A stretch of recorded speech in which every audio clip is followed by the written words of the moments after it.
Hey guys, thought you might enjoy a little look at the Motovox MBX10 with the PMR jack shaft and the T-Max clutch installed. I still have to get a chain guard worked out for it because obviously the OEM factory plastic chain guard isn't going to fit over all that stuff. And give you a quick rundown on how. First thing I did is I got a clutch because I thought the clutch was slipping too much. But I got some good advice from Brad over at ProModRaceParts.com, PMR, also known as Hot Rod Mini Bike, and he created this jack shaft kit because it helps reduce your gearing. It lets you get much lower gearing than, or you can get a lot higher gearing. Either way, it's all about this little cog right here.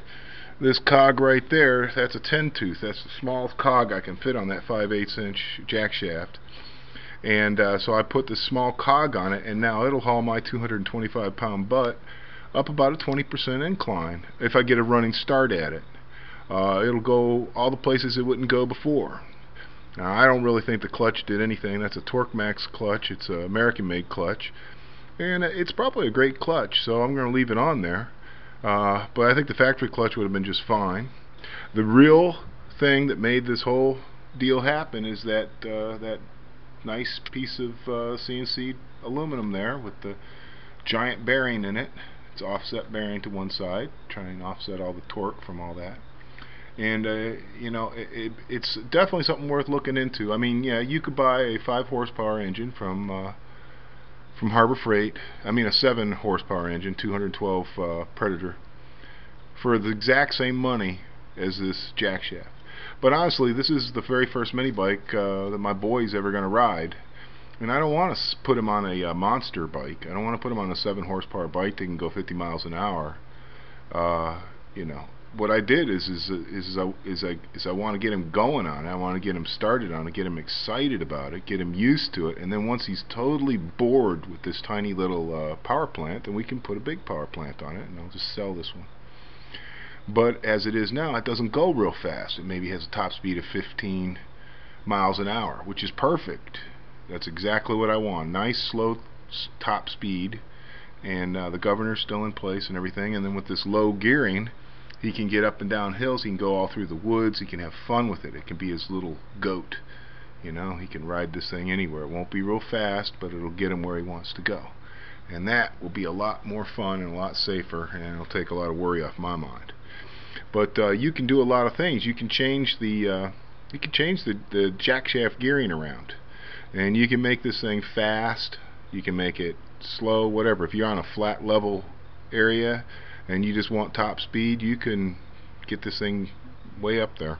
You can remove the governor and over rev the engine. It'll wear the engine out faster, but you know, what the heck, you know, have fun with it and you can go blazing around.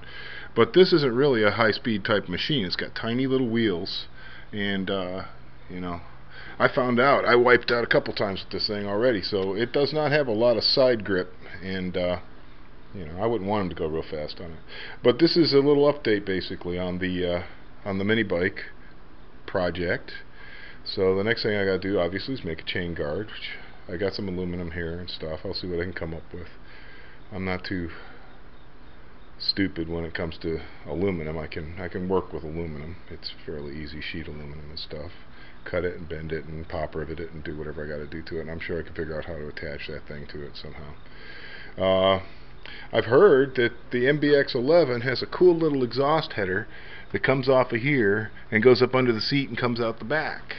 And so I'm going to talk to Motovox. If that isn't too expensive, I'm going to get that and change that out from that little cage there. That might be really cool.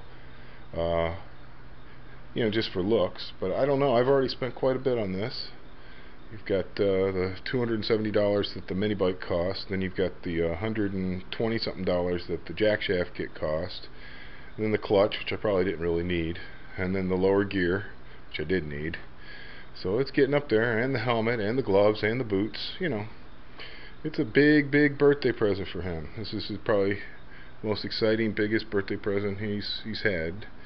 And so I wanted to make sure that it worked. You know, it'd be a real bummer, you know, have this thing and then he goes down a hill and can't get back up. That'd be really a letdown, I think. So I think I've succeeded. So I'll show you more on this as I come along, guys, and when I get the chain guard and stuff going, I'll show you that. And it's kind of fun. It's a neat little project, and you can upgrade it with a bigger power plant when you get bored of this one. So it's a good solid little frame, good platform. Just a gutless little power plant that's geared way too high for my terrain. And I've solved it. So that's it. Mini bike update. Motovox MBX10 has been turned into a hill climber. Yay!